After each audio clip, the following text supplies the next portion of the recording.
All right, good evening. Tonight is 7:05 on June 14th, 2021.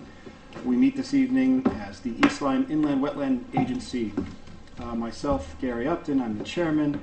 Vice chairman is Kristen Chantrell to my right. Phyllis Berger is our secretary to our left. Our other regular seated members are Mr. Jason Diebel, Mr. David Schmidt, and Mrs. Doreen Ryan. I'd like to start now with the Pledge of Allegiance. Pledge allegiance to the flag of the United States of America and to the republic for which it stands, one nation, under God, indivisible, with liberty and justice for all.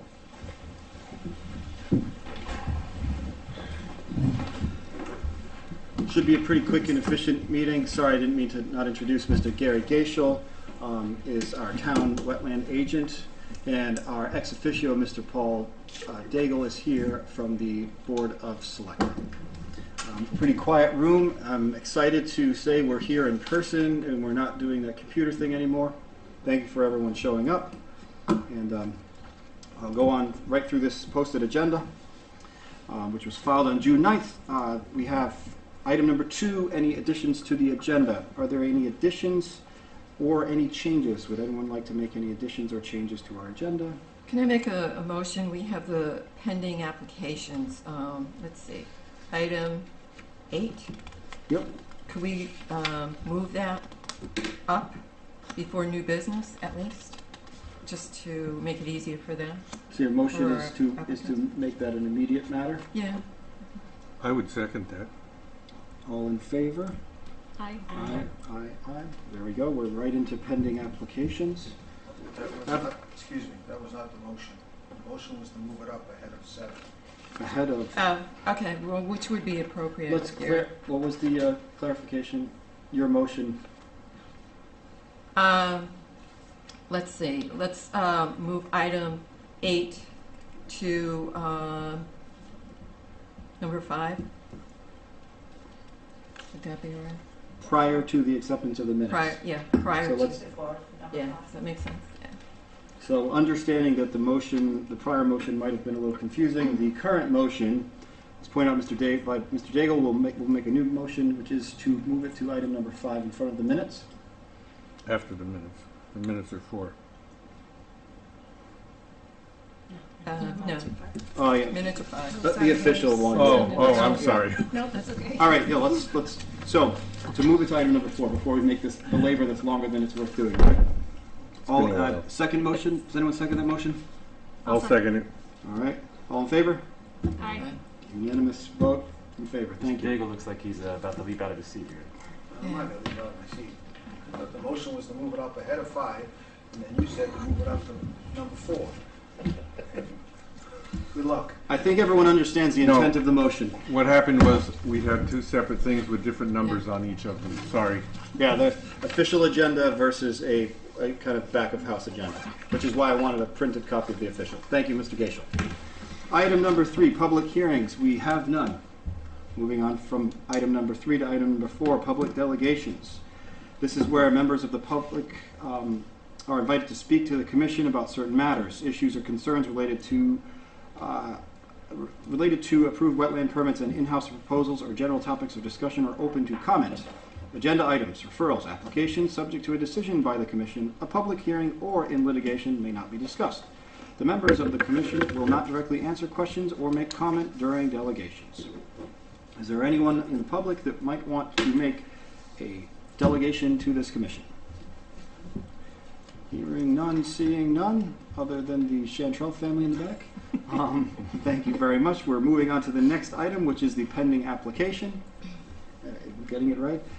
The application to conduct regulated activities, including but not limited to clearing and grading and the construction of a driveway extension to access a new proposed single-family dwelling by J. Robert Fanner, PLS, for owner Daniel, how do we say that one? Jerjag?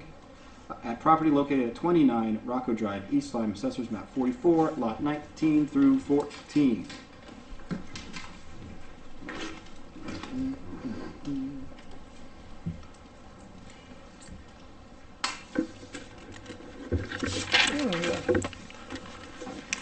Hi, I'm Bob Fanner, Hi, Bob. and I haven't been in a while, but I've been doing business with East Lyme, wetlands and planning and zoning for 47 years. Still going. And I believe my son usually comes in and takes care of business. Right now we have a house being built on approximately 58 acres. And we have to cross the wetlands right in the middle of it. And I have just a blow up of the sketch which shows the crossing. It's in an ideal spot because we have because it dips down and goes back up, and we can cross it with minimum I don't even like the word use damage, but a minimum harm to the surrounding environment.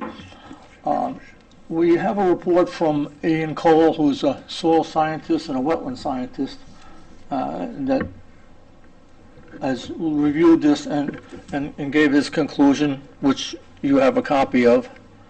And his comments were, it has no effect if we keep our T's crossed Sorry about that. and build it correctly. We also have a letter from the town engineer. The first letter, he has some comments on it. He wanted some details changed. And the second letter is he was happy with all the detail changes we made. They were just minor in effect. Can you all see this? Again, this is the existing driveway which crosses right here, comes up and goes over right here. And then if those of you who went on the walk, it's about, I think we figured about 50 feet or 60 feet downhill to the brook, which is a very narrow brook. The history of it is that they actually excavated up on this hill years ago. And I do mean years ago because I don't remember. And they, keeping water out of the pit, they diverted this water from left to right, and so be it. So we designed a culvert that can handle a 100-year storm. In fact, I designed the one that could probably handle a 1,000-year storm. And it's a 36-inch pipe that we put in there, and I did that for a reason. It keeps the velocity of the water going through there when it goes through there at, I think it was, let me see, 0.7 CFS. So she's going through no faster than that. And this is all shown in my drainage report, which I also submitted. And that's almost as important as the amount that's going through. It's just because it is just a gravelly area. I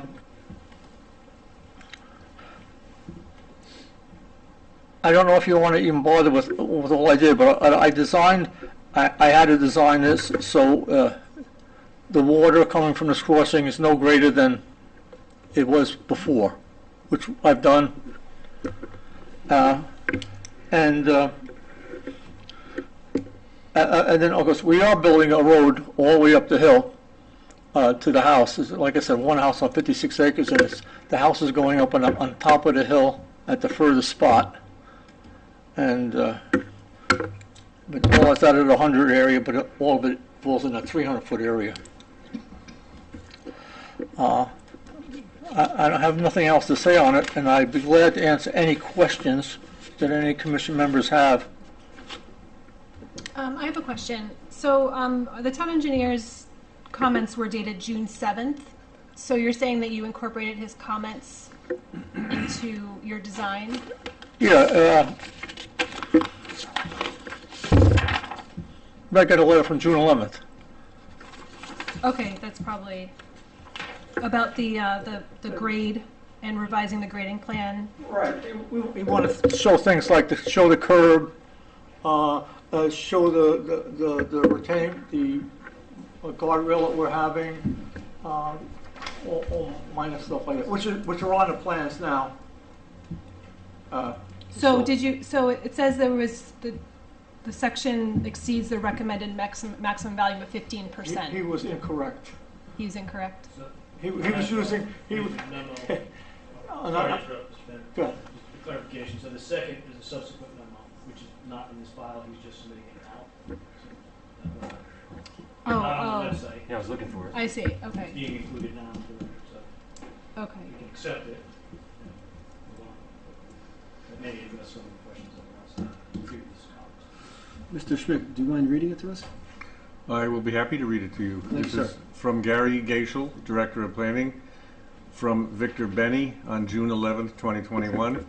Information submitted by the applicant which was considered in this review. Drawing set, 29 Rocco Drive, prepared for Daniela Zherzag, East Lyme, Connecticut, date April 10, 2021. Revised June 10, 2021. Sheets C1, SD1 through SD5 by Robert Fanner and Associates PC.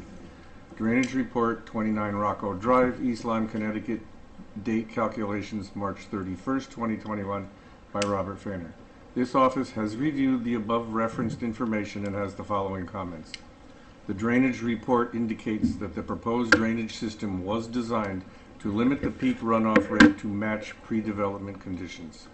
The sedimentation and erosion control plan notes and construction details provide compliance with the 2002 Connecticut Guidelines for Soil Erosion and Sedimentation Control.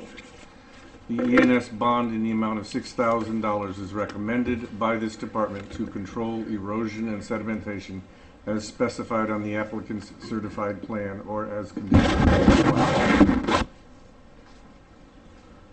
Thank you, Mr. Schmidt. What was the bond amount again?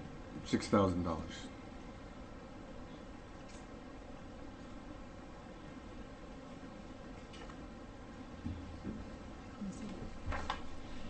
And is there a regulation about the length of driveway requiring a turnaround spot? The driveway is 18 foot wide, doesn't need a turnaround. Okay. It has 18 foot, 2 cars can pass. Okay. Further on that question, I suppose, is there, so this is 56 acres or 60? Beg your pardon? 60 acres 58, I think, 58 acres, and one home, one home. and there's no development plan, and I mean, in the future. Well, I can say that, but I can't tell you, it's very steep. Understood. It's ledge, and it has a lot of wetlands on it. Mm-hmm. It could be, but there's no, I just can tell you the fact that the house she's building, and there's, I don't think, but you never can tell. And if they did, they'd have to come back. Right, of course. And, my question is understanding everything you've Yeah, no, put she's, forth and its compliance with Yeah. what is required. but I made the driveway 18 foot because I don't want anybody turning around or waiting to turn around on that hill. Because my driveway isn't 15%, but there are some places where it comes close to 15, and then, but the road is steep. But we design curbing, contain the water on the road that falls on it.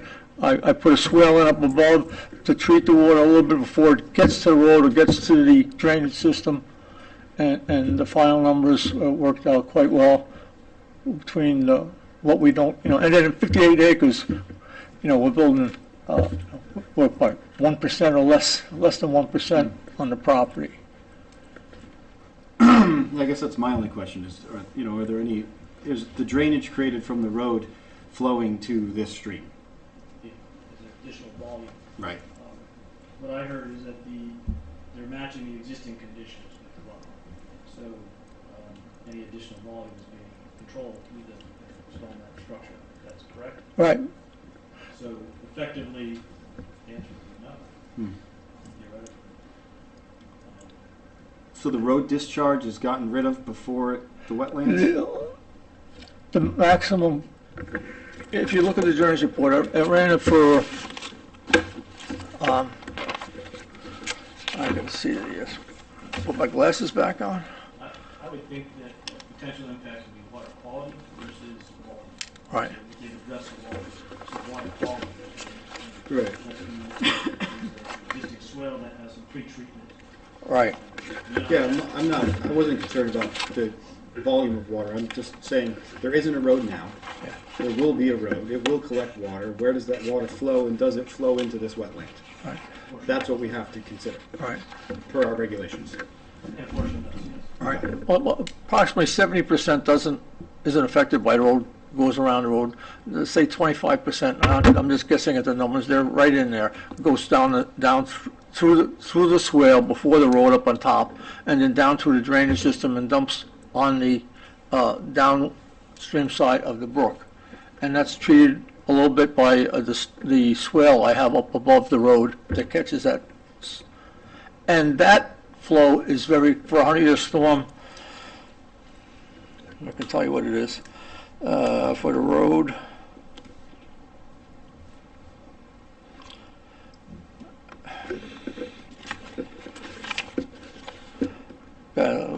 Less than,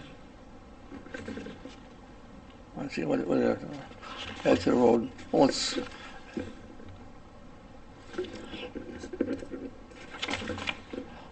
I think it's less than 2 CFS. Area 1A, is that area 1A, 1B, and BB, yeah. But the flows are not that great on the road because they're traveling a great distance only on the road, and the road, the combination of road and it's less than 0.1 when you combine the two. But what happens is the peak from the road comes early, and the peak from the rest of the area comes late, and you combine them, and it doesn't any higher peak flow than there is at the culvert site right now. So that's what the law requires, and that's what we did.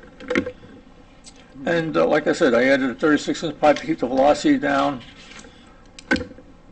And we minimum area. I think it's quite nice for this. And then who delineated the wetlands? I don't know. They were delineated on the subdivision. According to the application, it was Richard What, Snarsky, was it? in 2003. So they're almost 20-year-old wetland delineation. Do you feel any reason that needs to be redone? No, in that the site hasn't been worked up until now. And our regulations don't require that it needs to be any newer than that? So it's a discretion, your discretion as an agency whether to give something date sufficient or not.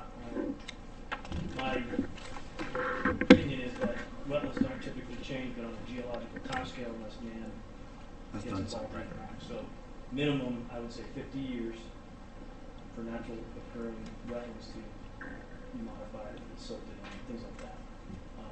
And that's at a minimum. Okay. And where does this water course flow? Beg your pardon? Where does the water course going through, where does that flow into? Where does it go to? Yeah, Eventually to Lattimers Brook. okay. But quite a ways away.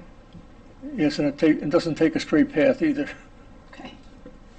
Where's the crossing Right here. Yeah, and then it takes that turn. And I might add, this is a seasonal brook and runs dry in the summertime, and I put that the work should be done July, August, September to catch the dry, so you're not dealing with too much. There's not a lot of room, if you remember that, to get in there and put a diversion ditch, but it should be dried up right about now. And this water can't run all the way down, right? When you go in off the driving, it goes down here, and then across the brook, and then it comes up. Okay. I mean, I'm just, if there was 1,000 gallons here, then does it do this? Oh, sorry, what? Let's say there was 1,000 gallons here, or 10,000, or, a 100-year storm. Does it all the way to here? Excuse me, Mm-hmm. You guys speak into the microphone for the public. Sure. We're just looking at the maps. And the road is 18 feet wide, the driveway. That's, Apologize. that's what the previous one was. Yes, so how, because it is so steep, you can't just have a driveway Well, we have 18 foot, and I put a 4+ foot buffer on each side? on each side. Okay, And it is curbed or it just runs off? No, I curbed every place where there'd be some flow, like to every basin, because I put basins from the top down. And even before the top basins on the stretch that goes across the piece, I put a curb on the side that's carrying it to the basin. And we sloped the road back towards the catch basin. Rather than have it pitch like a crown, we pick up the side on a catch basin. Got it. where's the first basin? I'm sorry, approximately, how is it? Halfway? Station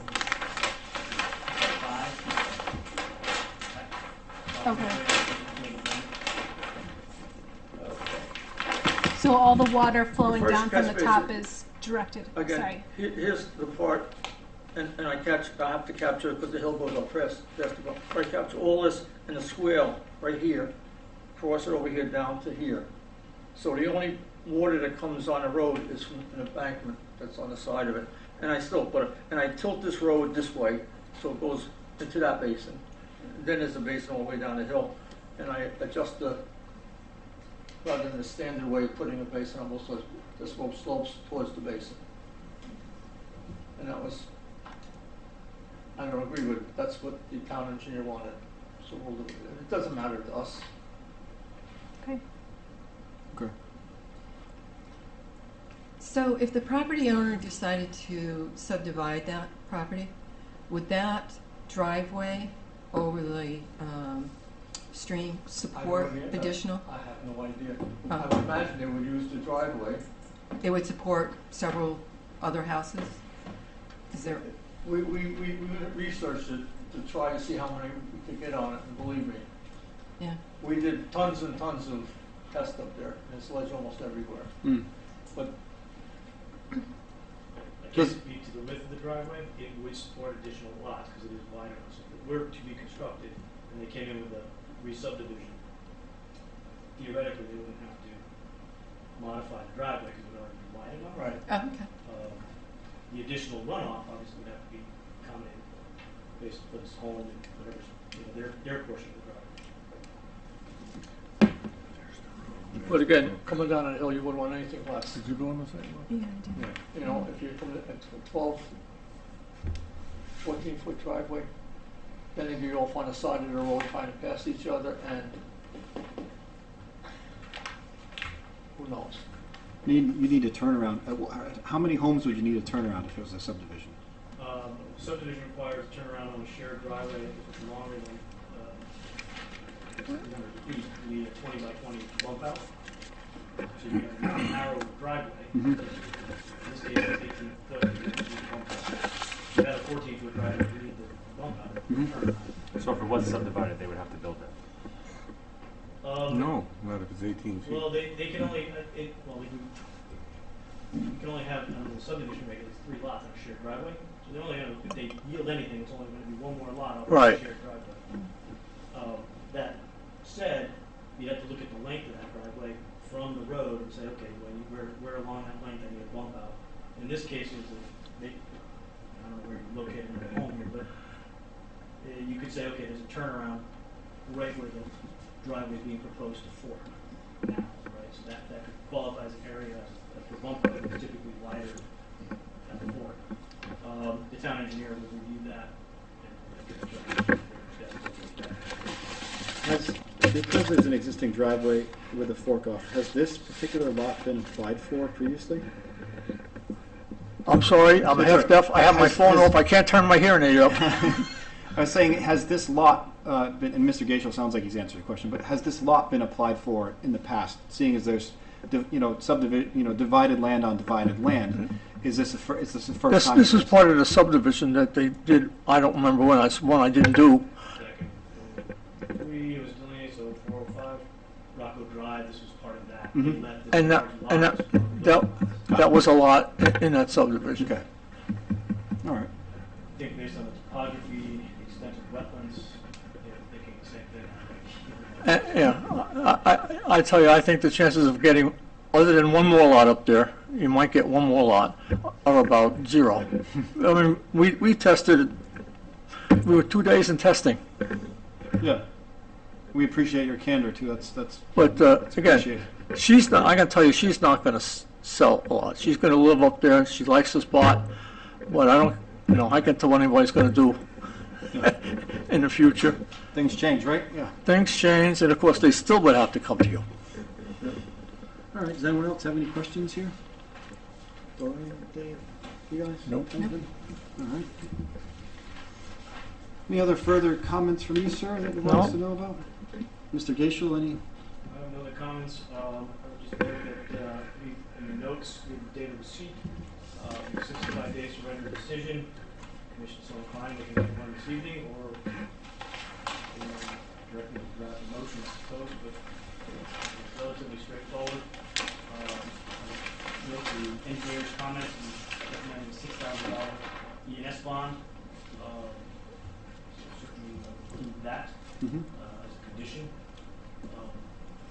Excuse me, Gary. Our next meeting would be after the 14th, correct? I think our next meeting is the, Is it, well, that I believe is 65 days. I had, is it, versus the 6th? July 12th is our next meeting. Okay, so we could conceivably push it till then, if anyone has a problem. I think July 14th was the, July 12th is our meeting. Yeah. 14th is 2 days. It's closed.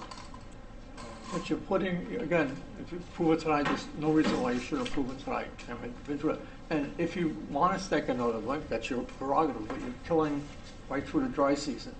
And that's the first thing we build for this house, is we got to build the crossing first, obviously.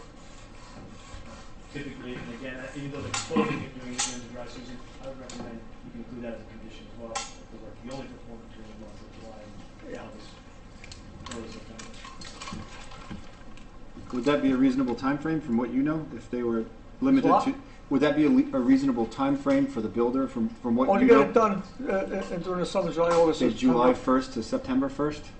Would that be a time frame? Oh, September is also a dry month and a nice month to work in. Hmm. But they would start already. We've already staked the road so you could see it when we're there. And would just, once they finish the clearing, which they can do as soon as you get our approval, they can get right in there and start working, if it's dried up by then. But we got to cut a lot of air, we got to cut a lot of trees, clean it up, and then start. So no later than October 1st? Oh, that's fine. Yeah, for the culvert. Mm-hmm. Yeah, To minimize it's the it's not a tough job. Understood.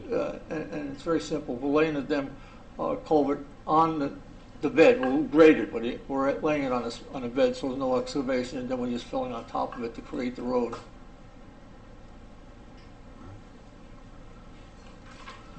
Thank you, sir. You're welcome. How do you guys feel about voting on this evening? Any concerns, questions? I was there on the sidewalk. Yeah, so was I. I wanted to go out and see it first, but they're not. I trust your eyes and Dave's eyes. I was there. You guys are comfortable Yes. from the information you've been presented? Sure.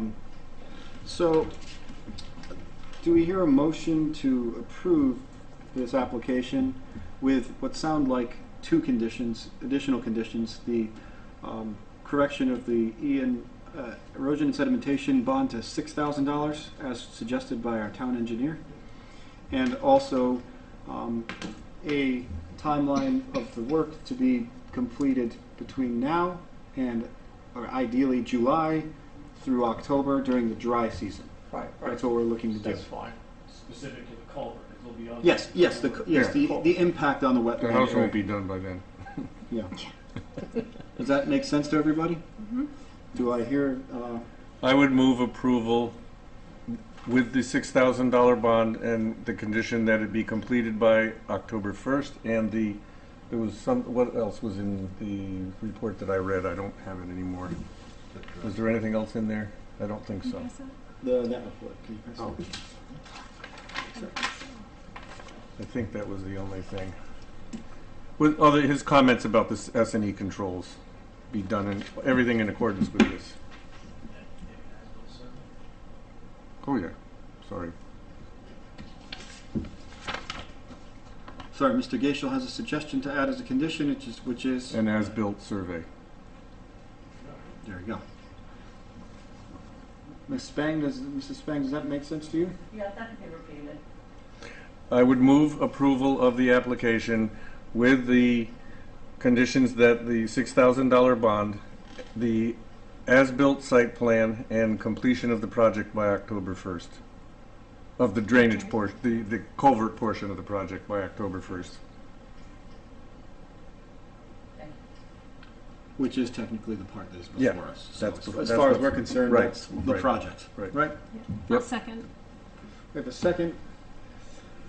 And all in favor of, or is there any further discussion? Sorry, guys, I didn't mean to jump ahead like I do. Any further discussion, questions, concerns? No? All in favor, say aye with a show of hands. It seems that all members Aye. of the commission are in favor. Thank you very much. Thank you, sir. Thank you. I would just add that I've been a chairman of the Parks and Rec Commission, and I always put the delegates come first, and you're the first commission that ever did it of the wetlands, of the planning, put it before you. Got me going first. That's great. You can thank Ms. Berger for that Oh, I one. can. Well, thank you. She gets all the credit. Thank you. Thank you. All right, now moving on to the item number which will be considered who knows what. We are on to the acceptance of the minutes, right? Past public delegation, we called pending applications 5, so we'll call back to the original 5, acceptance of the minutes, meeting minutes of May 10th, 2021.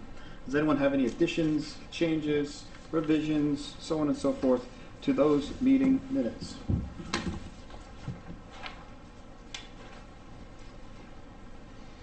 I'll make a motion to accept the minutes. All right. I'll second. All in favor of accepting those minutes? Aye. And I'll abstain, I wasn't there, and I haven't reviewed those minutes, because I can't check them. The motion moves to approve them. Next item of order is Mr. Daigle. Item number 6, the ex officio report. Hello, Mr. Daigle. Good evening. Most things going on right now, including year-end budget transfers to our balance accounts based with the fiscal year ending here at the end of the month. Also, the Board of Selectmen has approved the capital acquisition plan for next year. That I believe is going to the Board of Finance, and then it'll go to a town meeting. And I believe the town meeting is not hard scheduled, but looking to be scheduled on the 23rd of the month, so a week from Wednesday, I believe. So, other than that, public safety building is going forward. It's not done yet, but it's coming along very well. And pending any questions any of the agency members have, that's all I had to report tonight. I have a quick question. The last time we spoke, you mentioned that there was extra funds for projects in town. Yeah, that we did have with the American Rescue Act. We have the Board of Selectmen has solicited input, recommendations from department heads and some civic organizations in town and nonprofits to determine what the needs may be. We did receive the guidelines for the disbursement of that money. It cannot be used for everything. It can't be used to offset the budget or so on and so forth. So we did take action at our last meeting. I think it was for 5 or 6 items, but we did not pass, that was not passed along to the Board of Finance, because at least I think one of the items on there didn't qualify once we got the regulations. So we have not made an initial recommendation.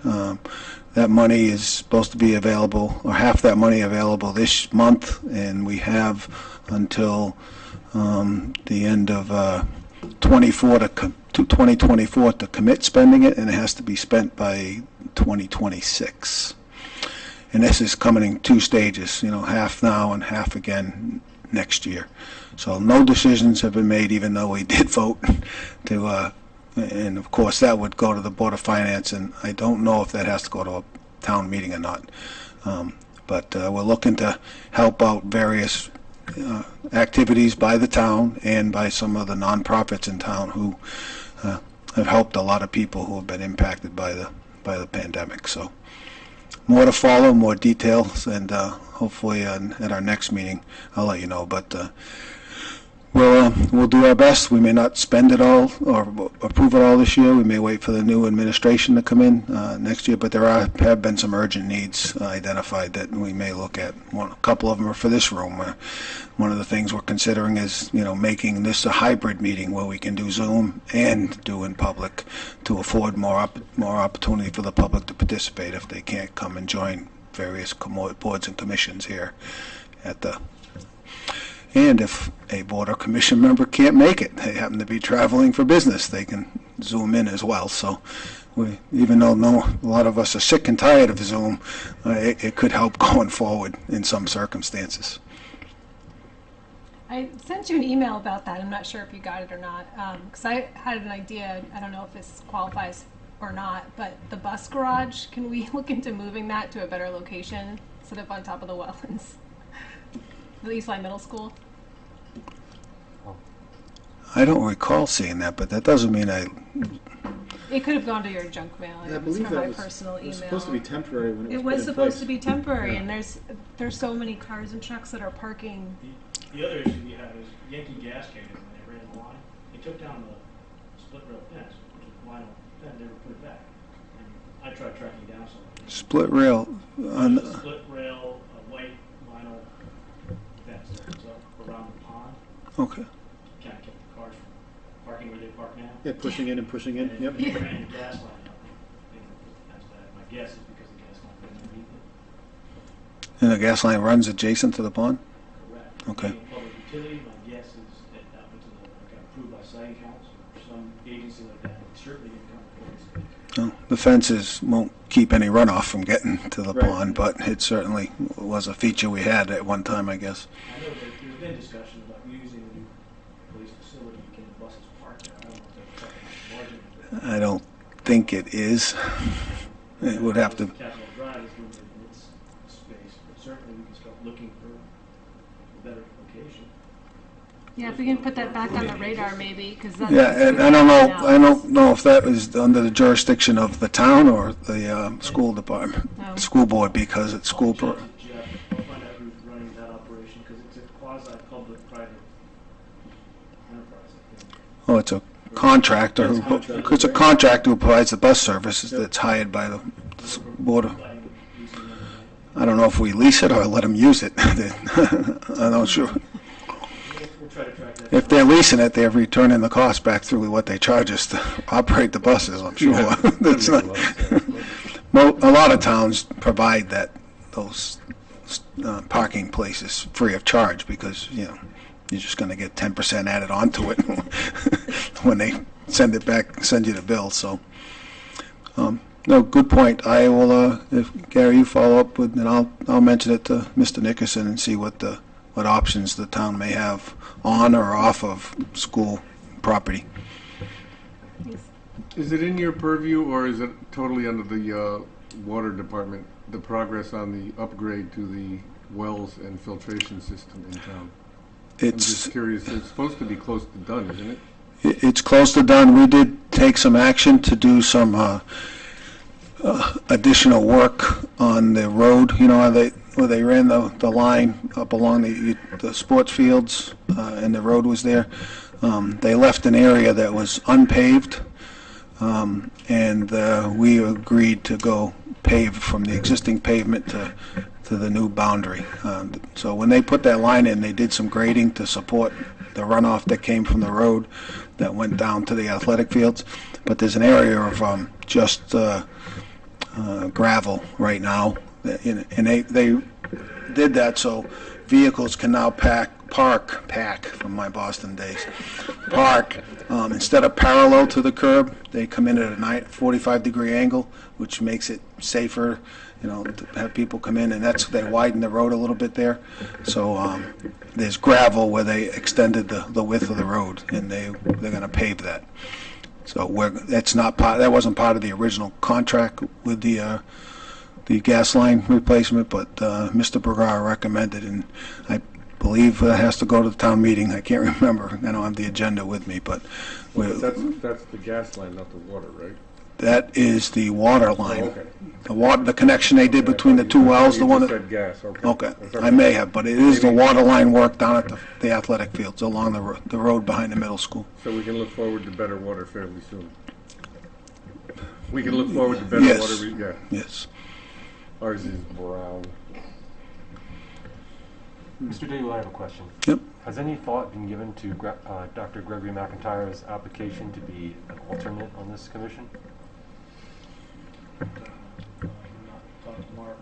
I know you sent me an email with his contact, was it his contact information? I did also. And to Mark, depending on when you sent that, if you sent it Thursday, I did not receive that for some reason since Thursday. I don't Yeah. wish to embarrass anyone, but it's been 6 months? 6 months Yeah. or so since this process was started, and And he's very qualified. overly qualified. And I feel like when a concerned citizen wants to enter the process, 6 months can be very frustrating and blunt their efforts. So I'd like to. I will commit to get that volunteer to be addressed by the Board of Selectmen, and I apologize on my behalf because it did slip my mind, but I'll remind Mr. Nickerson that we have a volunteer and that we should take action because these boards and commissions and agencies don't run without the volunteers, so. Thank you. Could we have Mr. So, Jason, did you want him on the board or as an alternate? He is interested in serving as an alternate. Okay. Which we need. Well, Because- the board is full, right now, as I remember? We have a vacancy. Mika resigned. Right.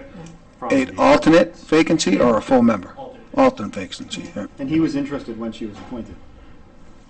That's how long, it's been, yeah, it's been a long time. Yep. So, can you send some correspondence to Mr. Nickerson? So he expressed interest before someone else was placed in the alternate? Yes. Correct. That's probably why we lost it, because he had an interest, someone else was selected, and now, I believe there are multiple vacancies, though. On our, I'm not sure. Because Sandy hasn't been here in quite a while, so, I think it's important that we have a full staff here. Yes. Yeah, so, I can reach out to Sandy, but as I mentioned, you start attending meetings. yeah, Again, we can't replace her. until she resigns. Yeah. But I think being an alternate and coming and attending the meetings, even though it's boring, you get to learn a lot of information. It's more than, it's more than being bored. If you have to sit and make decisions, it's nice to understand Right. what took place so you can inform your decision-making. thank you. Okay? This gentleman's I name? have a question. Yep. I know it's not like necessarily part of the town, but I read an article today that the 95 interchange, that got delayed. Does the town know anything, like it got delayed for 2 years? That's what I saw. I read an article in the day. If there was an article in the day and it was a statement from the state, I would agree, but I haven't heard, we Okay. haven't met, so. I didn't know if they have to, because it's part of East Lyme. It's a state project, and if they're delaying it for whatever reason, that's under their purview. I did hear that they did take ownership of some of the property adjacent to where they're going to redesign exit 74. Starlight and the mobile station. Right. We closed on Like, I believe that project was supposed to get started This summer. this summer. Yeah, that's why I was Being delayed, surprised. it seems to me. It appears that they're surveying. There's new stakes in the ground and there's new paint markings, and I see crews out there. So I'm not sure what the delay would be or It said that they hadn't acquired all the properties that they needed, that would cause a delay. so Okay. it got pushed off for 2 years. But I didn't know if you had any. No insider information on that one, No, sorry. not. Paul, would we be best to ask Holly Cheeseman or Mr. Formica about that? You could, Would they? Yeah. They probably know the most, right? They And- would have to make phone calls. They would have to make phone calls. Mark Nickerson could do the same, you know. I just always see Holly, she's always writing things about transportation matters, so she might be the best person for you to ask. Okay. I can also inquire, we finally got underway in this corridor study for Route 161. So that's starting to move forward at a snail's pace, but nonetheless, DOT gave a project number. That means they're moving forward with it. So maybe as part of that, it runs right by that highway entrance. We can get some more information. But one of the issues was the bridge, wasn't it? That was rated one of the 10 worst bridges in terms of its condition in Connecticut. The 95 bridge over 161. Oh, yeah. It's in bad shape. So ride your bike really fast if you go. I don't ride a bike, but I live right near it, so I Hold your go breath under in the car. I go under it daily, and you look up and it's not a pretty picture. They were ready to start repair on it. We did ask them to hold off because we knew what was coming. That there was this Costco project, a gateway project there, saying, "Hey, this all has to get booked anyway. Save the dollars." And I wouldn't recommend riding your bike in the northbound lane at all. I wouldn't ride my bike. And I wouldn't ride my bike on 161, period. one of the worst top 10 bridges in Connecticut is still better than the best top 10 bridges in Rhode Island. Well, I have no basis. Have you seen the blocks of wood holding some of their bridges up on 95? You're like, oh my God. Thank you. So alternate member action. That's We'll it. see what happens with the state delay. Like I said, I would Yeah, think could we- if the state if the day published it and the state made this statement, it's factual. But as far as the reasons, I couldn't tell you. Hartford works in mysterious ways sometimes, but there could be a valid reason for. Right? Thank you, Mr. Daigle. Thank you. Thank you. I'd suggest we motion for Mr. Gaishel to send some correspondence about, what was the gentleman's name? Dr. Gregory McIntyre. Directly to our first selectman. Do I hear a second to that motion? I'll second. All in favor? Um, It's unanimous. There we have it. Thank you, sir. Secondly, how would we like a more formal information request on the bus parking? I just noticed some of these things Yeah, we I ask think about we kind of would- fall apart. I think that would be an important matter for this commission to research and find out alternate locations and Maybe it parlays into Yeah. some of the funding that's available. Yeah. Maybe who knows, right? I don't want to get that off of our radar because I keep thinking to bring it up and I forget. So Certainly, I can put that on our radar. But, I guess correspondence, we start talking with Public Works. I mean, if we're looking for new locations or how to better improve the existing.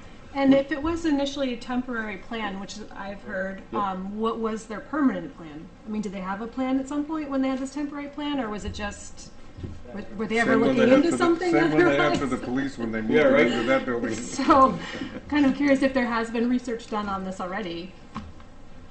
Yeah, as I said, I will reach out to, Is that town property or yes, it's not school property? no, schools only. I believe we just, I can double check it. We have community center, middle school, all of these. St. Louis Smith House is a separate parcel. Mr. Gaishel, do you know what it would cost for a soil scientist to mark the wetlands over there for us? Could we It's all wetlands. could we direct that? We can find the funding, I think, take a look at the budget, see what we can, have miscellaneous supplies. There may be enough funds in there to cover the cost of the soil scientist to redelineate that. I believe we have mapping where it is delineated. Hmm. The question is, between the time that Yeah. happened and did a gravel lot silt into. Well, they're 30,000 pound machines. You have to have a CDL to drive one. It's a pretty serious thing to back in and out every single day, 5 days a week. How many of them are there? It's a lot. Right. What would your driveway look like if you drove one of those down every day? So I'm gonna guess, $500 to $800. Hmm. Yeah, I mean, it's a small area, it's Right. not, maybe less. I can solicit that and get back to you. Yeah. And then, do we know if they're fixing the buses over there? No, they're repairing Okay. parking. Yeah, you just never know, right? Yeah. It's not, you also have the employee vehicles. The employee Hmm. vehicles, if they've got to someone's got dripping oil out of their car, they're Mhm. basically up. You start looking at kind of the conditions, and then the traffic becomes an issue, right? So there's a site plan issue, I think, that can be talked to Mr. Mulholland, as well as Public Works, and we can figure out the best way to manage circulation and parking. It's going to stay there, but that's. How about Victor? Would he have comment on it for us? I'm sure he'd be happy to. Unfortunately, Victor is resigning. He's moving on to North Branford. His last day is this Friday. Hmm. So we put out last week, we solicited an ad for a new town engineer. So if you know of anyone who's qualified, PE license, apply to Mr. Forgot. Okay.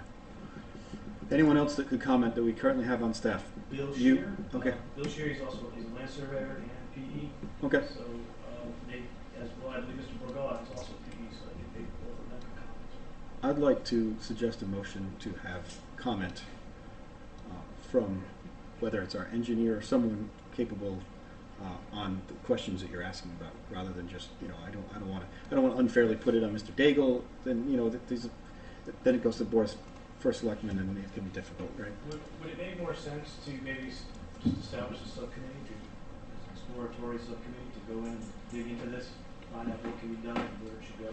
And that way we're working more offline, and we can come back, that committee can report back to this agency. Maybe take more time than folks are willing to invest, but it's an option. Hmm. Either way, I'm just doing it in between. Hmm. Step. My recommendation would be to have you touch base with the town department to see what the short-term and long-term plans are or are not for that parcel. Yeah, there's probably some Bring that information. back Yeah. to the agency and go from there. The agency can make a recommendation that the town relocate it, the town, and the concerns, or take some action, unless you as the town's wetlands agency, through the agency itself, has a concern that we're not, I'll say, mitigating the risk to that wetlands. So can we add this to the agenda for next meeting? Yeah. Great. That way, It's just a discussion on Yeah, where's the town at, exactly. where's the town going, and Hmm. just leave it on the agenda and keep it moving. Perfect, yeah. Great, thanks. Then under business. business. So that'll be an item under new business for our next agenda? Other old Old business. business, thank you. All business, yeah, okay. Yeah, and I'm sure there's stacks of paper on it, right, from when it happened and when it was, no, maybe not. Years ago, Yeah, we don't know, right, yeah. yeah. I've heard it commented by a variety of different parties, so Mhm. it's one of the, Yeah. I remember Cheryl discussing it at one point, so it's probably 10 years. Mm. I think it's good. They did that before I got here. I got here in 2008. Middle school's 20 years old. And It's Yeah. probably then, right? Probably in and around that time period Mm. that they started using that one. Cheryl brought it up when Yankee Gas came in. And that's why Maybe I that's tracked down that. So the school itself, I think, was built in 3 or 4. 20, I think it's 20 years ago, they started to talk about doing some work on the roof and some air handling units and stuff, so Yeah. it's hard to believe. Where I were had the kids this buses age. before? Yeah, Do good we- question. Huh? You know, I don't where know. the buses used to park before they, I don't know if they Went to parked the- where the school is now or exactly where, but the old middle school, it was an open area there. Hmm. Interesting. Yeah. We could park them down on Patagonic.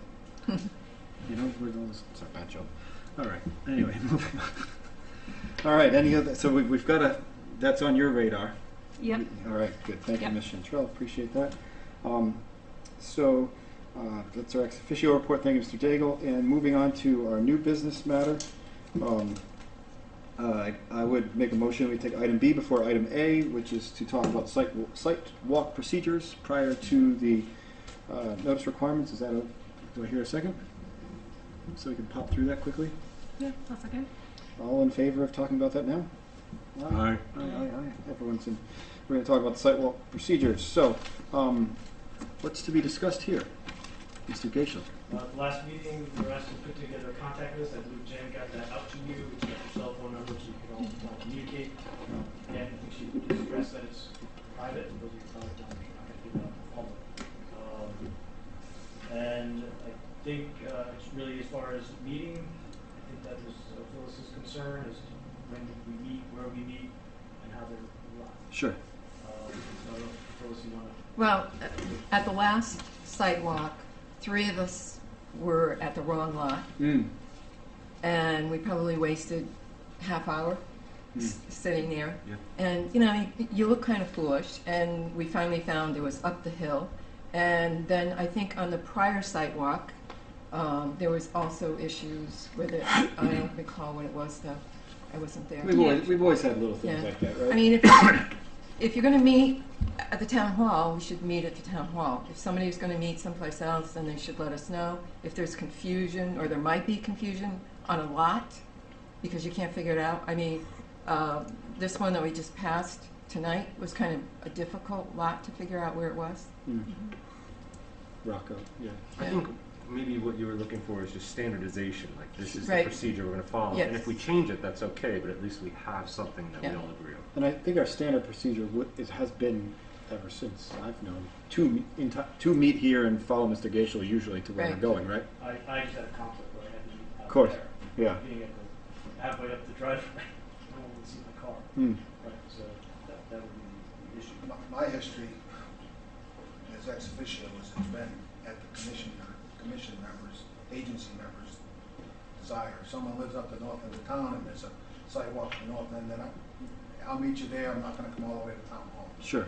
So there's some flexibility there for folks. That was the condition I found myself in. Right. Yep. But then again, Right, I was but- also at the bottom of the hill waiting for Right, people and we don't know to- who's meeting where. I think is, well, if someone lives up there, it's more convenient. That's perfectly fine. But we're waiting in the lot to make sure we don't forget anybody, and so there's. So would it be advantageous when the agenda goes out with a site walk with it, we just establish a meeting location if that's the case, if it's Yeah. not going to be here? I mean, I'm all for saving on carbon driving, obviously, so it makes sense. I think it's just important to make that part of our planning in general. Just include, here, we're gonna meet at this location. Right. Like when we respond, if we can go or not, if we'll be in attendance, then we'll say, I'm meeting here or I'm meeting at town hall. It's just- And if the day of comes and 5 people show up and 2 others are kind of lost, left behind, how long do you want to give? Do you want to give 10 minutes, 15? How much do you know? Well, at least now we Well, can we- text them, you can text them Next now. time we can just Yeah. call each other. We have Yeah. phone numbers now, so Yeah. that'll alleviate that problem. But Yeah. to Phyllis's point, walking on the wrong lot is, Yeah. Yeah. could be considered, you don't have permission to do that. Yeah. Then they're like, "Who are you?" And you say you're a wetlands person, and then they want to shoot you. Right? Like, no, I'm really looking for an applicant's thing. And they're like, "Yeah, okay. It was an accident that we were investigating. You were."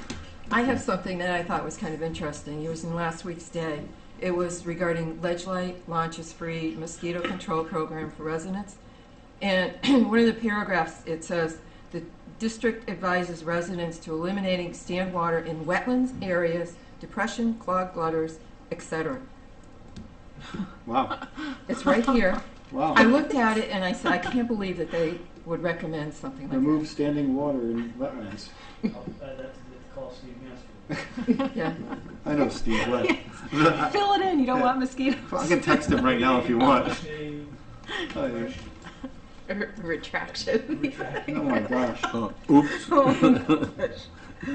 no, Good that's- catch on that, yeah. I'm sure there's a few wetland agencies right now.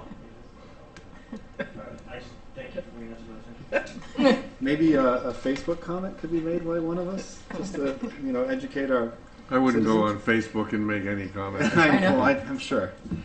All right. So, have we clarified what our procedures? Well, I'm just wondering, do we need to make a motion to make this formalized, or is this something we can just agree upon with each other's? Well, I think the question here is, if we standardize it, adding the meeting location, should we just add that to the agenda? Would that make the most sense? The agenda goes out, here's the application, here's the site location, and I can Yes. narrate, we will meet at the intersection of X, Y, and Z. I see that. I think that's a good idea on face value. I see that being a potential group mess where who's dictating that as it happens. So Jen sends us an email saying, "Hey, it's here," and then we've got 7 different people saying, "Well, I'll meet you there. I'll meet you here." Let's just. I think we should probably, just, like you're saying, have a procedure. Right? Kind of a, rather than trying to establish. We'll have 20 emails going back and forth. Well, And then I'm suggesting we put it on the agenda, it's going to be on the filed agenda, All right. it's publicly noticed, Because that was my point. So for the public site walks, they need to know where we're meeting. Yes. So it needs to be on the agenda, correct? If any of the public had shown up, they wouldn't have known to go Right, to the driveway. right. And it didn't occur to me that I was, visible. It's quite a driveway. Yeah, yes, it is. So how about we just say we're going to meet roadside at the sites every time? I think we should meet at town hall, because it's easier for the public as well to meet at town hall. Good point. And then for those who are close to the site and that's where we can communicate. But I think we should still easier for everybody just to meet at town hall for a meeting spot. I don't think you should legislate one size fits all. I Mhm. think publishing where the meeting place is in the notice, because you may want to meet at the site vice town hall, or you may, vice versa. And the key thing is letting the public know where it is. Right. I think you'd want to keep that flexibility, but obviously it's your decision. Well, in this case, that would not have helped us, because if I had come to town hall, actually, I suppose if we had all come to town hall and gone there together, then it would have been fine. But this time, I mean, we were close. It would have been better if we had each other's phone numbers, and I think that's what ultimately got us where we needed to be. Okay. I would support publishing a meeting place here and then going out. So we'll continue to meet here. Town hall. And then we'll communicate amongst each other. Mhm. And the others. If we have stragglers or I'll something. ensure that we include the meeting location. The location will be here. Yep. All right. Well, because often the members of the public end up just showing up at the building site. Tip. Yeah. I've never seen it any other way since we've done them. They're always there before we are. I've never had the public show up. Right. Yeah. It's They're always. usually- It's neighboring properties, and Right. they know where it is. Yeah, exactly. I drive all the way downtown. And go Right.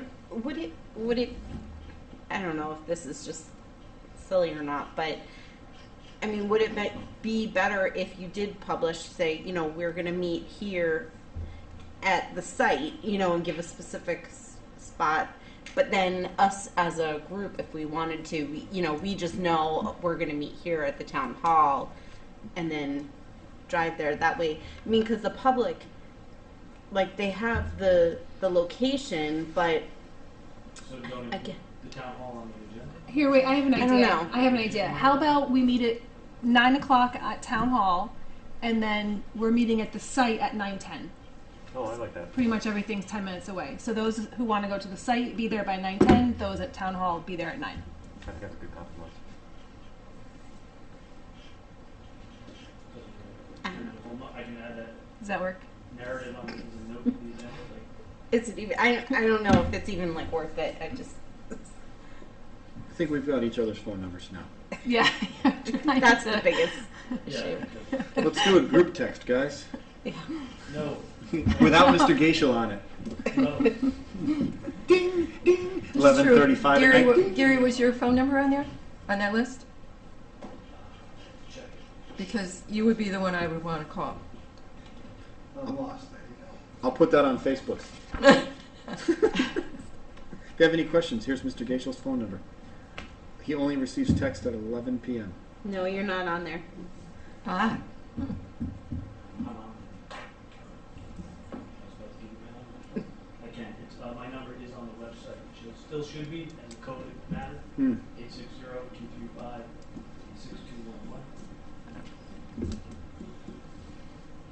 All right. Or it would be Does that everyone with- feel satisfied on some kind of plan? Okay. Okay. And I feel like, just seeing as we're talking about it, as a team, if we have, thinking of past commissions, different commission members, I mean, everyone that's here other than Phyllis is on the new to the first date that I started, and I've not been here all that long. I personally feel that as long as we have a few members at the site walks that get kind of understand the topography and what's going on, that's kind of, in my opinion, of the standard. We used to have some members that couldn't interpret what a map was, didn't understand how the land flowed, and always had to go to site walks. Some people that have building experience and things feel a little more comfortable looking at, the plan the way it's presented by, someone here at town hall. So that's just a note for you guys. I don't want everyone to feel like they always have to be at a site walk. Personally, sidewalks independently. Right. Or they don't even do them all, at all, right? At all. Right. Many of the wetlands commissions don't have sidewalks. I like them. Yeah, I Me like too. Yeah, and I think it's up to the person's, Right. you know, Right. visual learning. and it certainly depends on the complexity of the, I mean, like the Right. retaining wall by the stream that was cleaned up. Did anyone go look at that? No, you know, it didn't matter, right? It was just a little private thing. Oh, I looked at The older gentleman with the Yeah, backyard and- thing? Right. and it's actually functioning quite well. Great. Good. All right, moving on. Is it okay if we move on, guys? Everyone's okay? Public hearing sign notice requirements under item number 7 of new business. We've spoken in the past about some changes to our regulations. It's my understanding that our concept from past discussion, and I'm open to be clarified, but it would be our interest from some of the citizens of town that have come out when applications have been made and approved, and they've come and said, hey, I didn't even know this was happening. We've sat here during other meetings where they've been silenced because they're not allowed to say something, because, oh, sorry, you missed the 15-day appeal period, so on and so forth. It was, I think Phyllis and I had said quite a bit about our concern that we need some kind of sign posting, that something is being done in the wetlands, and I believe we would like to mimic that of planning and zoning. So if you have your devices, you can go to the June 3rd zoning meeting materials, and there's a memo from Mr. Mulholland to the zoning commission dated June 3rd, 2021. And I'll be happy to read that text, because that's basically, we're going to cut and paste that. So for the Exactly. sake of time, I didn't have a chance to get this memo up under our materials, but it is on the website, so I just want to talk about it. So you want me to read that in? I think so. You guys all right with that? Yeah. So this is this would be the proposed language. For a posting of a wetland application. Right. You're pulling from the zoning recommendation from Mr. Mulholland. Correct. Thank you. This was a procedure. The commission shall hold a public hearing on an application in accordance with the Connecticut General Statutes. It's a given public notice. In addition to the notice of hearing by publication, public notice of the application for special, in this case was a special permit, in this case would be a wetland permit, shall be made as follows. Posting of a sign at least 15 days prior to any public hearing on a wetland public hearing. I guess I'll come up with language with that. The applicant shall post a sign on the premises indicating that such action is proposed. The sign shall be of durable material 4x4 in size and shall be firmly set at least 3 feet above the ground surface and located so as to be clearly visible and legible from the most heavily used adjacent town road or 2-lane state highway. When, in the opinion of the commission or its designee, there is not sufficient land area to post the sign, a 2x2 sign may be posted in a window which is clearly visible and legible from the most heavily used adjacent town road or 2-lane state highway. Sign shall contain the following in black block lettering not less than 3 inches in height for a road sign and 2 inches in height for a window sign on a white background. It would be as follows. The sign shall be removed within 10 days of completion of public hearing. Notwithstanding the above section, applicants for annual, in this case with special permit renewals, they were exempted. Then they specifically proposed to modify the posting of the sign by adding the following. Should a public hearing, in this case for a special permit, be continued, in this case it would be a wetland permit, the applicant shall modify or replace the sign and add language announcing the continuance, which shall include the time, date, and location of said hearing. Said sign shall be posted not less than 7 days prior to the continued hearing. If the commission is favorable on that, I'll draft that up and bring it to you at the next meeting, and we can schedule a public hearing. I just have one question. That bodies of water abut several lots at a time, and there was a question back when we were talking about hydro raking, just hypothetically, who would be responsible for posting that? I think there's language in here which kind of is pointing that direction, saying the most heavily trafficked area. So maybe it doesn't need to be every single person. Whoever's closest to the road would have to take it, but I don't know who would have to pay for it. So In that case, the association, they're the applicant. Oh, the applicant. Yeah. the applicants. So I would say probably at the boat launch, adjacent to Route 1, and then possibly on Upper Patagonia Road, and maybe another one, on, I was going to say Scott Road, but the Hathaway piece, it's such a large piece, I don't know that it's just one owner there on Scott Road, so I don't know if a sign would actually be of any benefit. People traveling it would see it, I would think. That's assuming they just head west off of, when they get to the intersection of Route 1, and they I don't feel go like past the boat launch. There's got to be an easy way to solve that problem, but I can't think of what it would be. And I'm not talking specifically for that one, I just mean in general. This could be a recurring problem. Yeah, you don't want 75 signs, No. right? Well, for that property, there was one applicant on behalf of all Everyone. of them. So I'd say the applicant would be responsible, right? For But then it really, I get what Jason's saying, then it spans a large area, so someone over here might Yeah, feel that they no, weren't right. given provided service, notice to know that something was being done at their property. Who decides how many signs are required based on the size of the project? Right. Mr. Geisha? Applicant, Mr. Geisel, Yeah. somebody else? Perhaps we start with the language that you proposed, and if a problem comes up, then we amend, not getting hung up on this in the development stage. That's I- often what seems to happen. How would is say the the- building committee doing? Well, both planning and zoning, they just require the sign. They never had an issue as of yet. We require them to take a picture of it and submit it as part of the record, Certainly going to be better than what we have now, which is Yeah. nothing. which is It's nothing, zero. yeah. Right, Right. up to your determination if So is this More going into required. And I rescind my comments. Regulations, yes. regulations? This is what they would like to adopt. So So it's not a motion, it's a, I mean, could we, create a policy for the state. direct, yeah, I'm going to draft the if we regulation. had this, could we add verbiage that says, in cases where there are multiple properties, it would be up to your discretion, and we put it on you, and you can tell them how many signs, that you feel is sufficient, or The only thing, Doreen, what I've seen is, you have, what can happen is frustrated NIMBY, applicants and then neighbors that come in and say, not in my backyard, I don't want this. And then they're pointing at Mr. Geisel, there's a lot of animosity that he receives. And they're like, this, a blah, blah, blah, blah, blah guy didn't Require a sign over here. Yeah, so I'd rather not make it on him because he already Okay. gets enough of that. I would say legally, the more explicit you can be, the better off. There's no gray area, so the courts don't like gray area. Rather than them interpreting it when it gets there. If you want on one sign, the location of the sign, most developments are coming off. It could be, then you gotta do it for an individual homeowner, you gotta put a sign up if they have a public hearing on their property.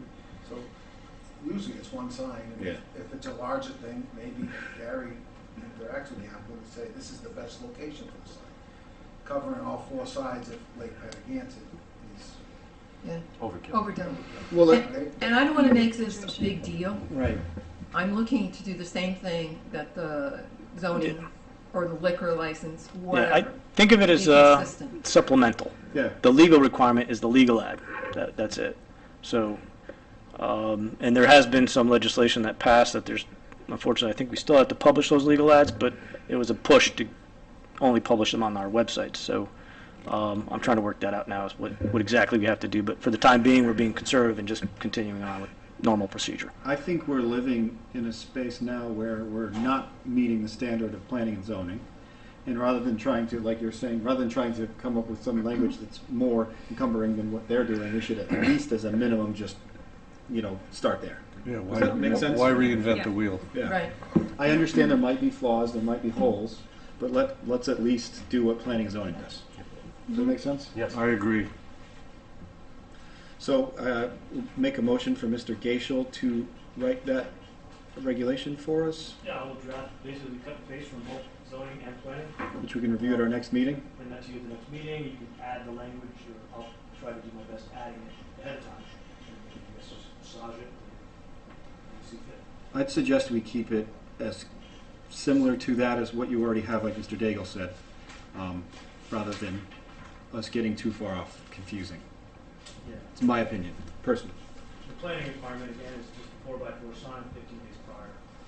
So we don't actually make any comments about this rule. Yep. That's all they say, it's pretty simple. I would second that motion. Is there any further discussion on our motion? Do you need any further clarification? It's easier in person, isn't it? It is, somewhat. It's so easy, it's so much easier, and it's nicer too. All right, any other discussion, questions? So Mr. Geisel will have some form of a draft for next meeting? All right.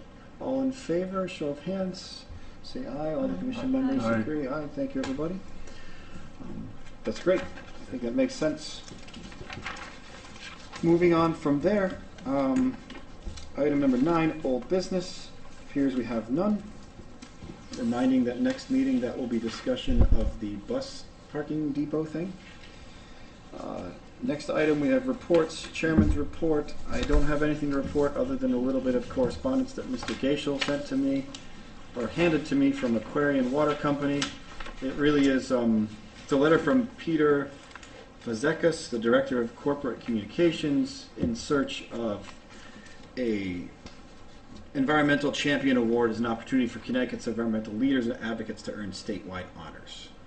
It's just a little advertising thing. Everyone's welcome to look at it if you want to pass it around.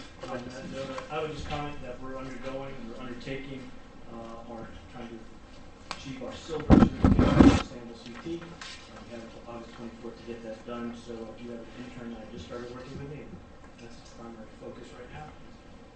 Figure out where we're at. We have a bronze certification. Good news is, of the 400 points that we submitted for to get that certification, we can go 300 of them over. So we only have to come up with 100 points to get, so that making really looks doable. Good.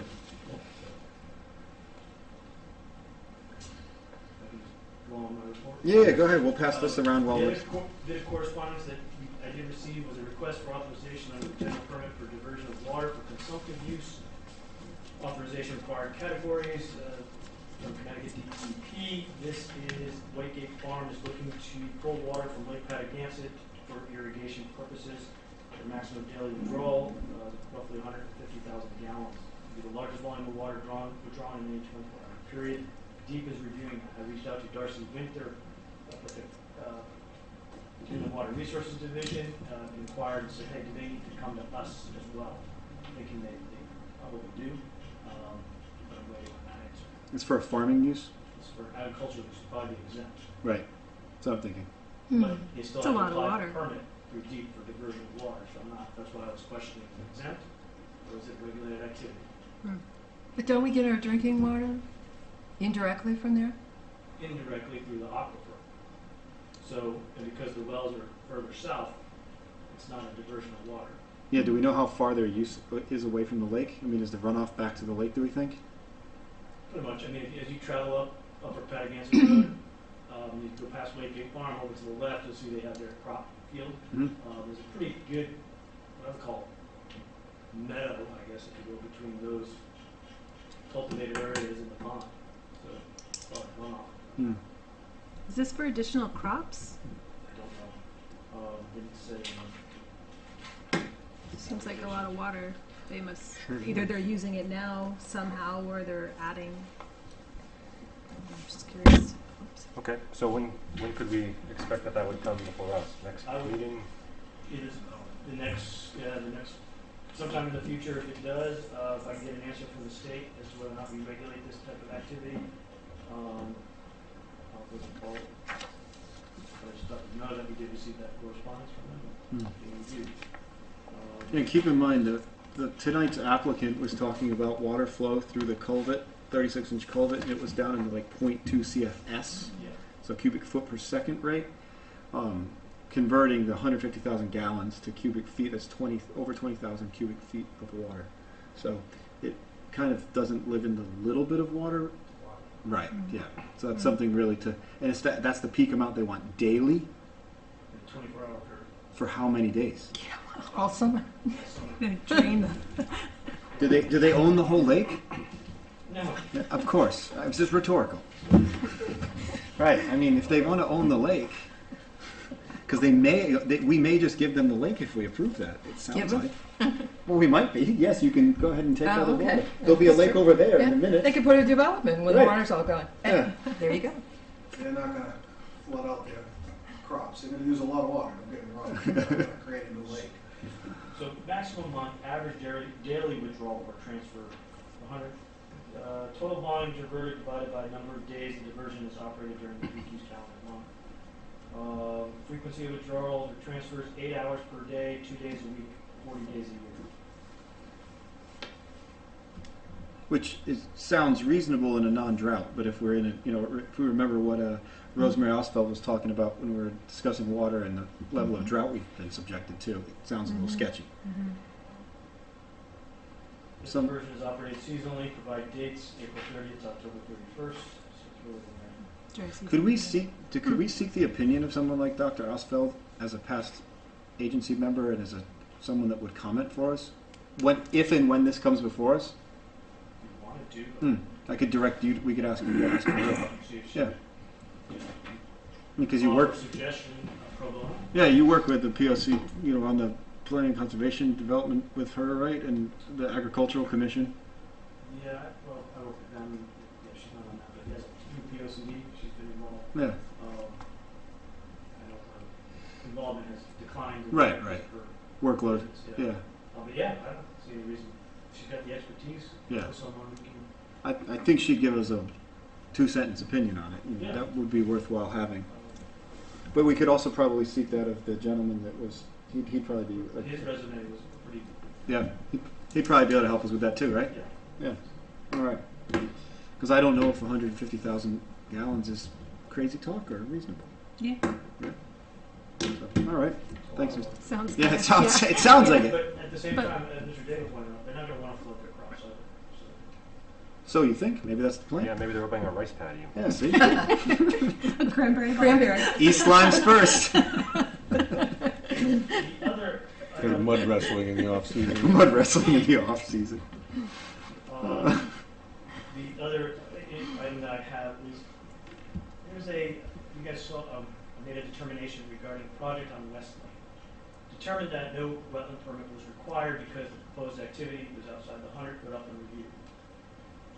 At the time, the applicant made way to the Planning Commission. The Planning Commission approved the subdivision. However, the neighbors appealed the decision. It's now in court. I'm sorry, what property is this?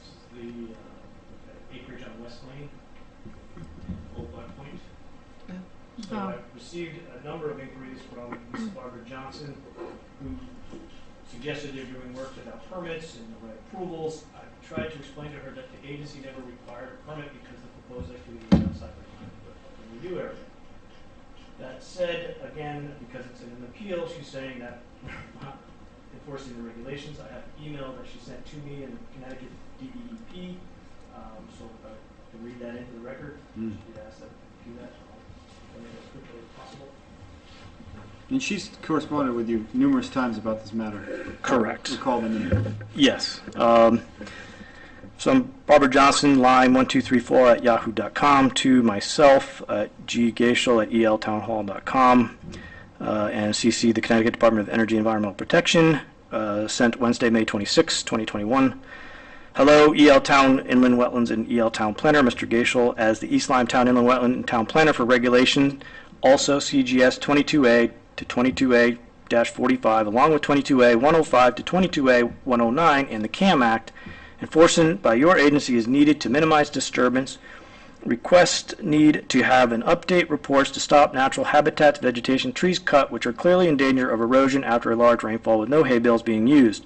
Stone wall was removed. Regulated activity, now called a license under CGS 22A-36 to 22A-45 as amended, needs to be enforced.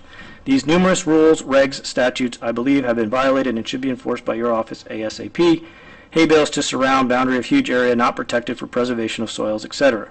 I'm asking for enforcement by the East Lyme Inland Wetland Agency as well as the East Lyme planning regulations for subdivisions. I believe a complete violation of the misuse and mismanagement through major disturbance in this area of R40 zoning.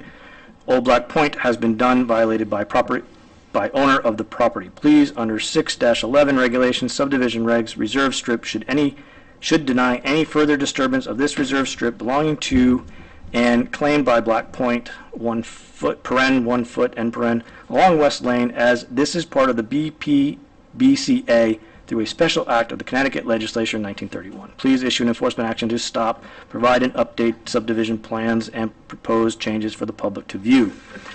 So it's a little disjointed. I was hard to comprehend all of that. I went by the site today. I did instruct Mr. Carpenter, who is don't believe he's the property owner. He's living on the site that he could clear and maintain a meadow. There's no reason. He's not selling any of the lots. I looked at it. It's relatively flat.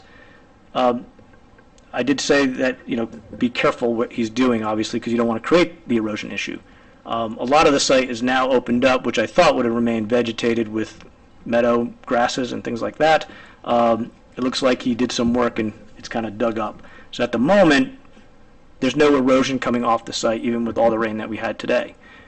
So that I'm okay with. I would just advise him that he might want to put some hay bales at the construction entrance, call it that, at the road. But if his intent is just to seed the area and maintain it as a meadow or lawn, I can't stop him. The activity, however, is now theoretically within 300 feet of the inland wetland. That said, the wetland is up gradient of this area. So any erosion is not going toward the wetland, but toward West Lane and Long Island Sound in that direction, if it were to go anywhere. Which would be a coastal management issue, not ours. Under the subdivision regs, and the Planning Commission would have to take that up. Again, the Planning Commission approved the subdivision. So I believe they reviewed it and made a determination that it was adequate for under CAM. So I will respond to Barbara again and let her know that I've spoken to the commission and at least brought the matter to your attention. That's the best I think I can do, is try to explain to her that no permit had been issued. The subdivision isn't going forward. He's maintaining a meadow. And as far as the stone wall is concerned, that's a civil matter between the Black Point Association and the landowner. And you said it's outside of the 300-foot?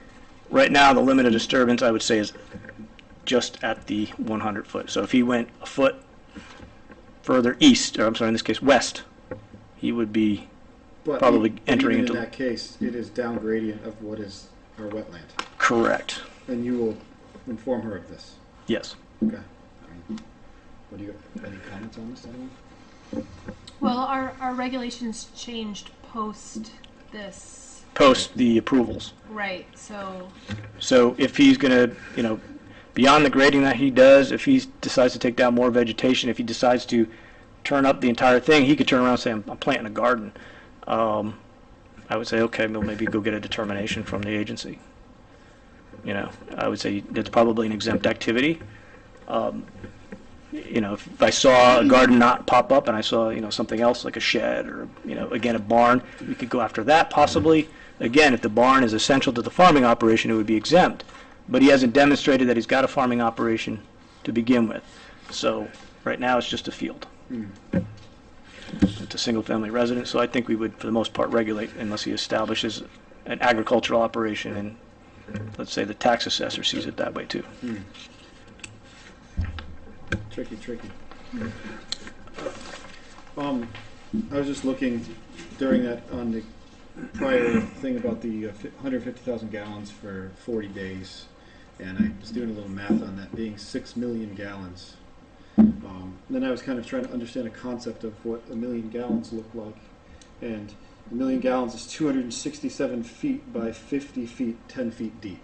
So that's a million gallons. Multiply that by 6. That's a significant portion of water. Football field? 10 feet deep of water. So that would be 6 football fields deep, 10 foot deep of water being removed from Patagonia. Per season. Per season, Patagonia. So that's something to think about. It's serious. Serious business. So yeah, just a little context. I was just running some numbers going, oh, okay, it's a little bit of water. The only other thing I have is, for enforcement, I'm still working with Laura Erster. I'm going to get that correspondence out to them ASAP. Also looking at an issue at 36 and 34 Dean Road, more of a property line dispute. I didn't see a violation there. According to the neighbor, if I can somehow get back further on the property, I'll see what I need to see. So that said, I'm just going to send them a notice. Give them a notice if they'll like the property. There. 283 Blossom Post Road. Project's virtually complete. The issue I had is they installed stone check dams versus proposed concrete. So I sent them correspondence asking them to either replace them with concrete check dams or provide the engineering behind the stone. I'm trying to replace them. minor ENS issue. I've asked Mr. Pizzotti at Sleepy Hollow to rectify an issue there a couple of times, which is slow going, so I think I'm just going to start letting them know. As far as ongoing projects, we had a project at 20 Cottage Lane. That's something the commission approved a few years ago. It's been roughly 5, but they just finished. It was a driveway culvert into a swale that discharged into a town catch basin. They're all working right away. That work was just completed last week. No issues there. I'm looking at Rocky Neck Village Farm Meadow Road. There's still binder courses down, but they have not. They still have. Now's the time to do it, but they got wetland plantings they need to install on the backside of the existing pond as a mitigation measure that was proposed. I reached out to the developer, kind of get a time frame. He indicated that he was being held up with his building permit. The building official responded that the building permit was being kind of defunct because it's been over 2 years since it was applied for. That said, I'm not sure what the holdup is. I'm kind of baffled because the market's so strong. We just need a final binder course and these plantings. We'll be done up there. Let's just get it done. Gateway is coming to end. They stabilized the hill. They're waiting for that to germinate. Holds. I mean, there's some steep slopes over there. Not to mention they've had a couple of blowouts. One of those blowouts, DEP, had gone after them. I'm waiting to get the reports back from DEP, report back to you as to what their corrective measures were and what they did to rectify this. This was where we had a breach of the silt fence and turbid water made its way to the pond. Is this what you can see from where the gas station is, where it and goes up like that? Yes. Yeah, I can understand. So if you look to the left, you can kind of see the big hill. We had breaches over there, as well as on the side of that driveway, and that made its way to the stream. Yeah, it's a mess.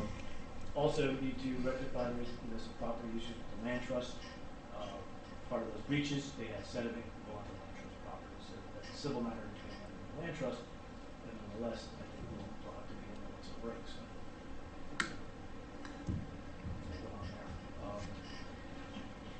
The other project is Mel Weiss on Roxbury Road. He applied to this agency for a wetland permit, which we issued, but he has not yet applied for the subdivision. They're out there testing. You see the machinery out there doing site testing for septic. And that's really all I have at this time. Gary, it appears he's doing a lot more than that. yeah, there's I a have a huge question regarding that because he has a lot of topsoil piled, and he has this old camper kind of in front of it, and I know there's a vernal pool right next to it, Right.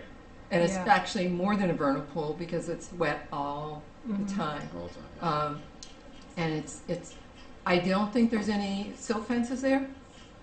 You probably have to crawl through everything. Well, if you recall in the application, that, quote, correct me if I'm wrong, on the application it was at 103 feet from the wetland. So now with the dirt processor that he's using, and I do believe from what I could I've only seen it once, but it looks like he's processing on-site material. He's using a processor. Yeah. So he's got a pile of loam, but it's a pile of loam the size of not quite town hall, but a house. Yeah, it's huge. I did mention it to Mr. Mulholland today. You might want to take a look at that as far as the destination operation. Because it's certainly within 105 feet, let's say, of the wetland, which is certainly within the 300-foot upland Well, review area. I think it's probably closer than Yeah. 100 I feet. completely agree. I'm just being conservative, Yeah. trying to be nice about it. I think it'd be best if I'll reach out to Mr. Weiss and say, hey, if you're not already familiar, the agency now has a 300-foot up to the review area.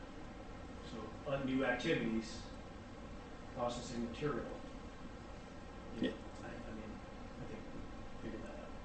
Let me work with him. See what we can do. Yeah, I mean, I was thinking, if he were doing that activity at this point, and he's got his houses built, and if I were him, I'd say, hey guys, sorry, I'm just getting topsoil so I can grade my yards and plant some grass. Fair, you win, right? But it seems there's no houses, nothing's put in place. Right, Right. He And doesn't have subdivision approval. Right. He's doing with all the material. Right. right. I can't imagine it's all the prep sites because that's usually clean sand, Yeah. Right. not topsoil. It looks like topsoil. It looks like if you remember, there were the huge truckloads of topsoil put in the back. That would- There is silt fence around. The still back of on top that, yeah. But they've been digging in there too. You can see it from the road. Oh, yeah, Yeah. yeah.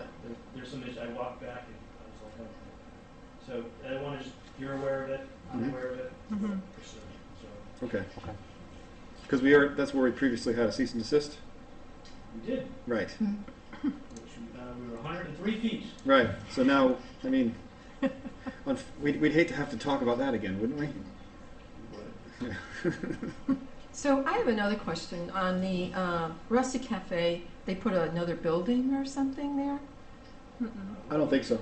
They did something, They're doing renovations. renovations maybe? They're, I don't know. they're planning a new building, but they haven't, they just renovated the inside. They haven't done anything. To open in They June, haven't right? changed the Right, footprint? but because it was in the newspaper, their Quite a while plan. ago? Right, but Oh, okay. I thought I read that they were basically enclosing a portion of their patio, not a full enclosed building. But I thought they were doing some work in their patio. That's what I recalled hearing, something about either they were adding a patio or they were expanding. I don't know. thought I saw him closing, but that was a while ago. But my question was, I know years ago they came before the board because there was a septic issue. Mm. So if they're doing anything as far as changing a footprint or anything, we haven't seen anything. Mm. Right, I haven't, I'm not aware of it, so you all know more than I do. I haven't seen a plan yet or an application. If they were doing interior renovations, I would have looked at it quickly, but Right. there, I would saw interior. I drove by 2 days ago, and I did see that it was closed, obviously, and it said they're opening in June. I didn't see any new buildings, but there's significant fencing there. So if they're enclosing an area for more tables, I think Mr. Well- Mulholland would need to know about that, Yeah. right? Yes, and then there is, of course, some new legislation that just passed as of last Wednesday that affects zoning quite immensely. Desegregate Connecticut got their legislation through, so basically towns will need to now opt out, which will take an act of zoning and its legislative board to opt out of this program. Otherwise, multifamily development in a single-family home is permissible, so you could have an accessory dwelling unit as a by right activity, Mhm. regardless of where you live, unless the town opts out. oh really? And what's the town's plan? Is there anything? I believe zoning will start discussing the matter. Hmm. My guess is their next meeting. Hmm. I would think they'd want to. Opt out? That's, I don't know. Hmm. Sorry, I was just trying to clarify what you're saying. I wasn't putting words in your we're mouth. gonna Discussions discuss whether it. they should opt out or Right, right. not. I mean, I think it's gonna be quite interesting to see Hmm. which way they go. So how does that affect us? So, for instance, well, it probably won't affect the wetland agency so much unless people want to add on to their home to add that additional unit. So you would just see more development potential. My guess is people aren't going to want to add on a $50,000 addition just for accessory unit unless it's a family member. I don't think you just do it for a rental property. Unless it already existed in your Unless home. it already existed in Right. your home. But then it would have more impact on the septic system The potentially. benefit is, Yeah. we have currently 29, 30 of these units that we know that exist in town. They're being taxed, but not fully. If you had it as a permitted unit, you can tax it as a whole dwelling Hmm. versus a partial tax. So that's a benefit to the town there. It does fill a housing need. Right? The question that I have is how do you control the density? Mm-hmm. Part of the character of this community is we have a small population, roughly 19, 20,000, but that's subjective, right? Small as compared to what?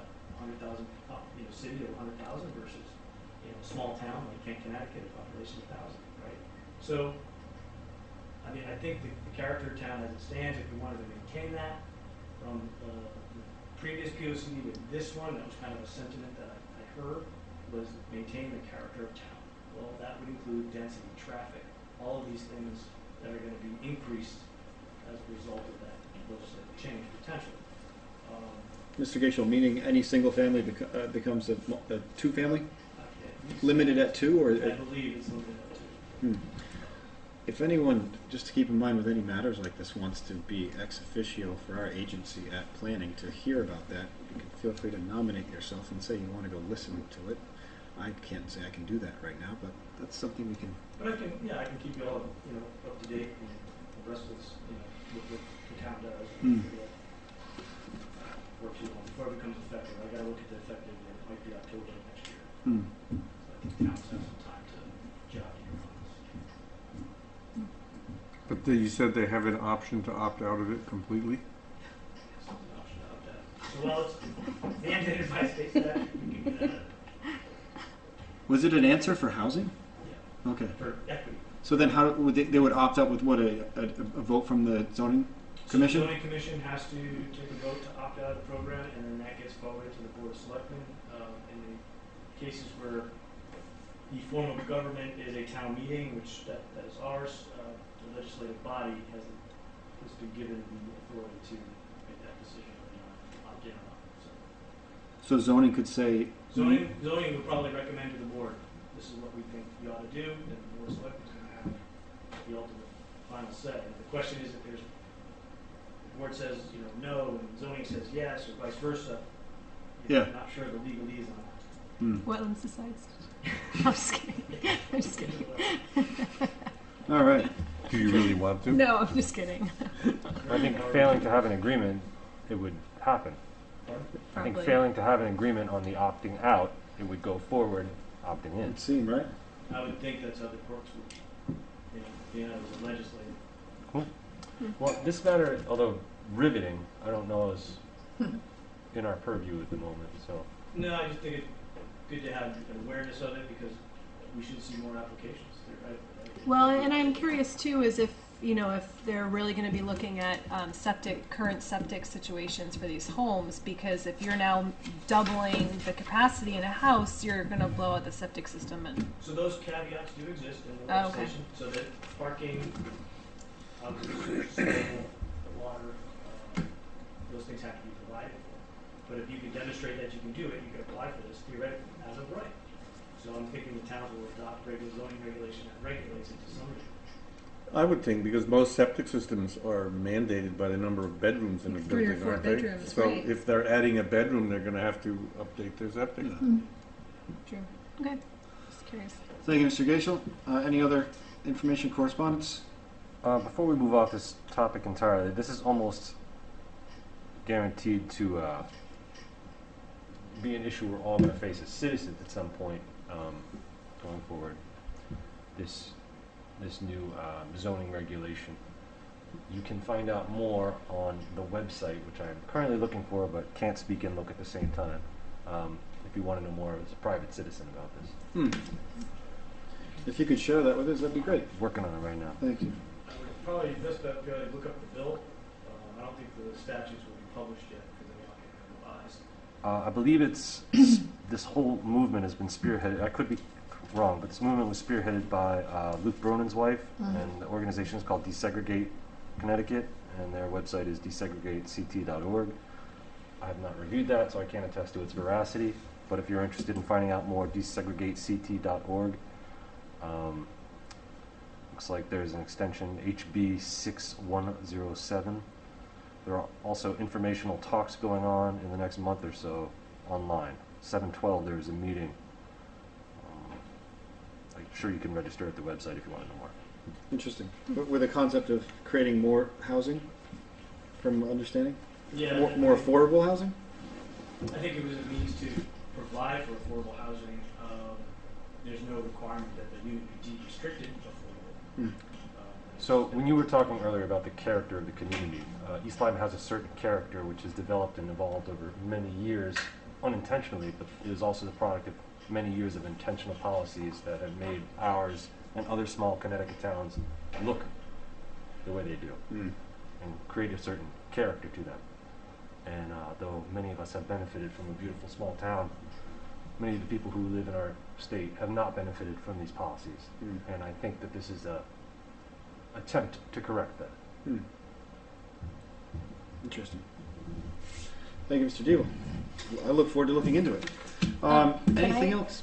I just wanted to correct myself that I said before when I was talking about the exit 74 interchange. The article was actually in the Connecticut Examiner, not in the Day. I made a mistake. So it was put out today by Kate Hewitt, in case you were curious. Awesome. Thank you. Sure. Do I hear a motion to adjourn this evening's meeting? The time is about 10 of 10, or 10 of 9, pardon me. Thank goodness. Sure, I'll make the motion to adjourn. Ms. Parker, I'll second. Ms. Chantrell, all in favor? Aye. Everyone is in favor. Have a good evening, everybody. Thank you.